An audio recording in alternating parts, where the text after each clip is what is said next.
you drop out of high school, you will earn an average of $400 a week.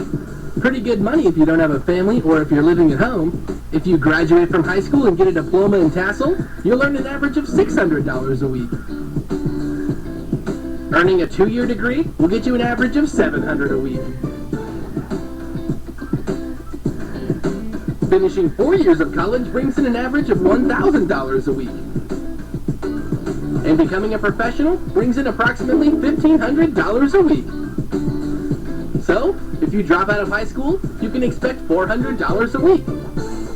But if you become a professional, you can expect $1,500 a week. And that is every week. However, if you're a high school dropout, you're 4 times more likely to lose your job than if you graduated from college and started a career. It pays to graduate from high school, but it pays even more to continue your education and graduate from college. This video was just one example of how our society tells us that having a higher education equals more money. And this is one belief that I absolutely share.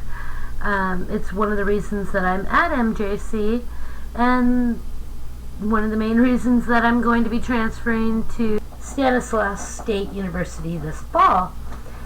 Now, you can very much see that this is a big belief of mine if you talk to my children.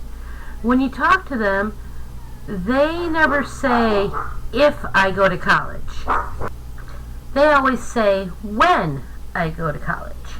Like it's a predetermined thing. Like they don't have any other plans in the world but going to college. Because I really do harp on it that the road to a better life is through education. And this is a lesson that they've really picked up on. So, this actually is kind of a point of embarrassment for me in how this manifests in my communication style.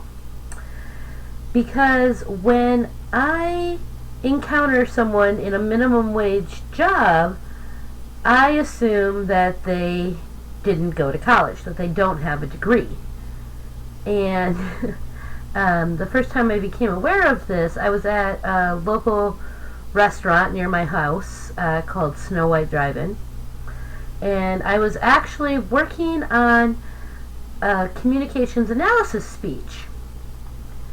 And the waitress brought me my food, and I didn't even really look up from my paper.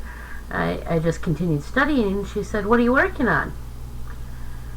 And I just offhand said, "Oh, I'm trying to understand this taxonomy on semiotic relationships of persuasion." And then I looked up and, realized that I was talking to the waitress, and I tried to correct myself and say, "Oh, I'm trying to figure out how people persuade with political cartoons." And she said, "I knew what you meant. I have a master's in speech communication from Stanislaus State." And this really took me aback. So I looked at her and I said, "So why the hell are you working here?" And she just shrugged and said, "It pays the bills." And she went back to her job. But it really gave me a moment of thought, a moment of pause, because this is something that I carry with me and something that I pretty much do without ever thinking about. I dumb down my language and over-explain things to people in minimum wage positions because I just automatically assume that they don't have a higher degree. And it really makes me wonder how many times I was wrong. And so it's something that I will be very mindful of in the future, to maybe help my interpersonal communication skills.